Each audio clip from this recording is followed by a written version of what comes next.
কেন্দ্রীয় মন্ত্রী হতে চলেছেন বাবুল সুপ্রিয়। খবর বিজেপি সূত্রে। শুক্রবার দুপুরে নিজে বাবুল সুপ্রিয়কে ফোন করেন প্রধানমন্ত্রী। বিজেপি সূত্রের খবর, তিনি জিজ্ঞাসা করেন, বাবুল তুমি কোথায় আছো? বাবুল জানান তিনি মুম্বাইয়ে আছেন।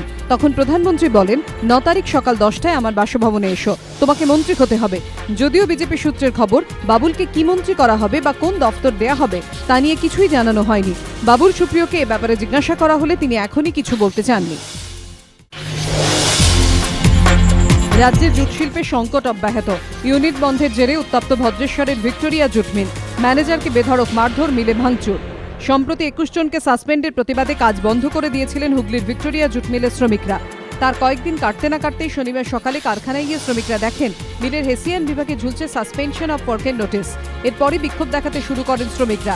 কারখানায় ভাঙচুর শুরু করে দেয় বিক্ষোভকারীরা। তাদের ওস থেকে বাদ যাননি জুট মিলের ম্যানেজার ধ্যানচাঁদ উপাধ্যায়ও। তাকেও বেধড়ক মারধর করে বিক্ষোভকারীরা। রক্তাক্ত অবস্থায় জুট মিলের ম্যানেজারকে চন্দননগর ইমামবাড়া হাসপাতালে নিয়ে যেতে হয়। জুট মিলের শ্রমিকদের দাবি, কারখানা কর্তৃপক্ষ কাউকে কিছু না জানিয়ে এদিন বেশ কয়েকটি ইউনিট বন্ধ করে দেয়। মিল একেবারে বন্ধ করতে কর্তৃপক্ষ একে একে বিভিন্ন বিভাগ বন্ধ করে দিচ্ছে বলে অভিযোগ বিক্ষোভকারীদের। নরেন্দ্র মোদী প্রস্তাব দিয়েছিলেন অনেক আগেই। অন্যান্য রাজ্যের পর এবার মোদী প্রস্তাবিত পথে হেঁটে সরকারি ক্ষেত্রে সেলফ অ্যাটেস্টেশন চালুর উদ্যোগ নিলেন মমতা বন্দ্যোপাধ্যায়। প্রধানমন্ত্রীর দায়িত্ব নেওয়ার পরই সরকারি কাজে গতি আনতে উদ্যোগী হন নরেন্দ্র মোদী। সেই লক্ষ্যে নেন একাধিক পদক্ষেপ। তারই মধ্যে একটি সেলফ অ্যাটেস্টেশন।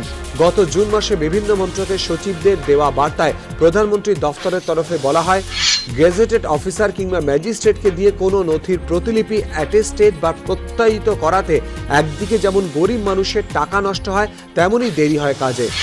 এরপর এক বৈঠকে মোদী বলেন, প্রাচীন এই নিয়ম বদলাতে হবে। সাধারণ মানুষের হয়রানি কমাতে প্রয়োজনে সব ক্ষেত্রে সেলফ অ্যাটেস্টেশন চালু করতে হবে। এরপরই প্রধানমন্ত্রীর দফতর থেকে সমস্ত কেন্দ্রীয় মন্ত্রক এবং রাজ্য সরকারগুলিকে নির্দেশ দেওয়া হয় সেলফ অ্যাটেস্টেশন চালুর প্রক্রিয়া শুরু করার জন্য। এবারে মোদীর দেখানো সেই পথেই হাঁটল মমতা বন্দ্যোপাধ্যায়ের সরকার।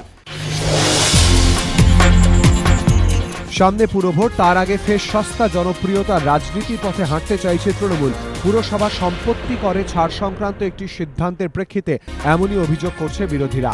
তৃণমূল পরিচালিত কলকাতা পুরসভা সিদ্ধান্ত নিয়েছে, সম্পত্তি করে সুদের ওপর 50% পর্যন্ত ছাড় দেওয়ার ক্ষমতা এবার থেকে থাকবে মেয়রের হাতে।